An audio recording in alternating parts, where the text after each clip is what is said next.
Con nosotros está el Álvaro, lo conocéis algunos, ahora lo van a decir si no, hay alguna y el maestro es, ¿vale? Así que yo soy el ayudante. Atención al maestro, veamos lo que estamos haciendo. Un poco nervioso. No me pagan. Me pagan para hacer un cartel, por ejemplo, una de las cosas que hago. Yo hago un cartel, tengo que hacerlo bonito, lo tengo que hacer con colores, tengo que saber a quién se lo hago y tengo que conseguir que con ese cartel se llene un evento, o se llene un mercado, o se llene un cine. Si no lo consigo, a mí no me pagan. Yo soy una persona que trabaja con objetivos muy fuerte. Entonces yo tengo que estudiar a las personas y el coco de las personas. Porque al saber todo lo que le gusta a un tema, no le gusta nada. Entonces yo tengo que saber a quién va dirigido. Si va dirigido el mensaje a un niño, si va dirigido a un adulto. ¿Vale? Eso es muy importante. Entonces, bueno, algunos otros me conocen porque soy el padre de Lucía también, ¿no? Ya llevamos varios años juntos de excursiones, después tenemos ya ganas.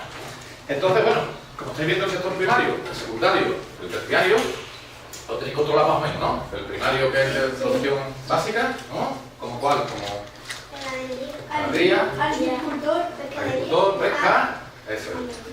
El mío, por ejemplo, si es educación y publicidad, ¿en cuál estaría englobado? Terciario, educación, comercio. ¿Y el secundario? ¿Lo tenéis claro? Sí. ¿En la producción? ¿Quién decía cuál era el secundario? Venga, aquí soy Alejandro mismo, vamos. Eso es. Y tenemos industria, ¿no? Del producto. Gracias a eso, en el sector secundario tenemos la industria, tendremos la construcción, por ejemplo, ¿vale? Todo eso es secundario. Bueno, pues yo tenía aquí dos opciones. Tenía que pensar qué hacer con vosotros. Si hablaros de mi trabajo o hacer mi trabajo. Si yo hablo de mi trabajo, posiblemente os vaya a morir, porque ahora mismo todavía sois niños. Hasta los 12 años vosotros tenéis una capacidad de imaginación que es 50 veces mayor que la mía, porque soy un adulto. Eso quiere decir que vosotros, si yo no llamo vuestra atención, os vais a desconcentrar. Si yo hablo mucho, os desconcentráis. ¿Cuándo empezó la conferencia? Vale, va a dar oportunidad para que le preguntéis todas las dudas y todo lo que os interese. ¿Vale? Entonces, ¿qué pasa? Que yo tengo que hacer hoy un trabajazo con vosotros, porque si vamos a hablar 30, 40, 45 minutos, normalmente a vuestra edad de los niños podéis escuchar entre 8, 10, 12 minutos como máximo el discurso de un adulto.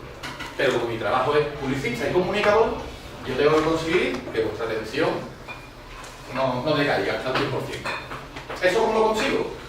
Pues de dos maneras. Primero, haciendo mi trabajo. Y dentro de hacer mi trabajo hay dos maneras. Uno, hablar en un lenguaje, transmitir un lenguaje en el que yo me acoplo a vosotros, para que vosotros lo entendáis. Porque si yo estoy utilizando palabras que son demasiado técnicas, vosotros no entendéis y os vais jugando. Por ahí me entra, por ahí me sale. Pero si yo hablo con unas palabras básicas para que vosotros lo entendáis, y además, paso dos, interactúo con vosotros, que ahora vais a ver lo que es interactuar, estoy llamando vuestra atención, vosotros sentís partícipes, de hacer partícipes, entráis en el juego conmigo. Y siendo partícipes se aprende más. Por ejemplo, vais a coger ahora mismo un papel y un boli. Y vais a al lado, porque me ha sugerido, porque no quiero decir nada, ¿vale? Entonces, me vais a escribir el nombre de un color que os parezca divertido. 5 segundos. Color divertido. Dos, ¿Divertido? tres. Un color que te suena divertido.